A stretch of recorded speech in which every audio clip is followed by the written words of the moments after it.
పవన్ కళ్యాణ్ గారికి ఎన్నికల సంఘంలో ఆయనకు అనుకూలమైనటువంటి విధంగా ఆయన అఫిడవిట్స్ని అలాగే ఆయన గుర్తు విషయంలోని అన్నింటా కూడా అతనికి అనుకూలంగానే జరుగుతుంది.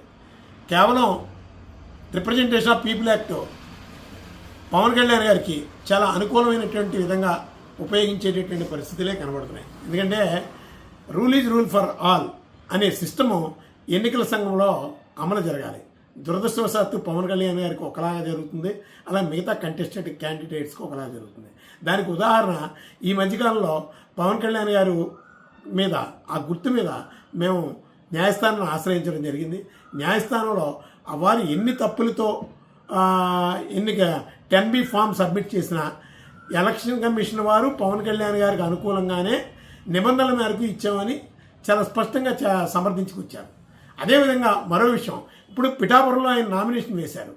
1984లో నెల్లూరు సెయింట్ పాల్స్ హై స్కూల్లోనో ఎక్కడో ఆయన ఎస్ఎస్ఎల్సి చదివారని.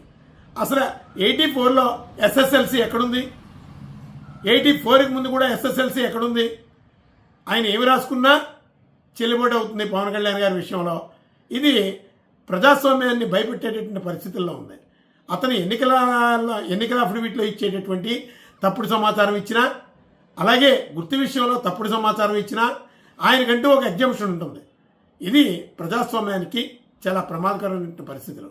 అందుకని మేము పవన్ కళ్యాణ్ గారికి రాష్ట్రీయ ప్రజా కాంగ్రెస్ పార్టీ నుంచి మేము అడ్వైజ్ చేస్తున్నాం, మిమ్మల్ని మీరు సబ్మిట్ చేసినటువంటి ఎస్ఎస్ఎల్సి తప్పు 84 బ్యాచ్ వాళ్ళకి ఎవరికి కూడా ఎస్ఎస్ఎల్సి లేదు, అంత ముందుకు వాళ్ళకి కూడా లేదు. అందుకని మీరు సరి చేసుకోండి, లేదు మీరు రాంగ్ ఇన్ఫర్మేషన్ ఇచ్చానని అడ్మిట్ అయినా అవ్వండి. ఈ రెండు లేకుండా మీకు నడుస్తుంది కదా అని ఇష్టానుసారం మీరు ఇష్టం వచ్చినటువంటి సర్ప్రెస్డ్ ఇన్ఫర్మేషన్ ఇస్తే మాత్రం అది రేపు ప్రొద్దున సమాజానికి చాలా ప్రమాదకరమైన పరిస్థితులు ఉంటాయని చెప్పి రాష్ట్రీయ ప్రజా కాంగ్రెస్ పార్టీని తెలియజేస్తాం.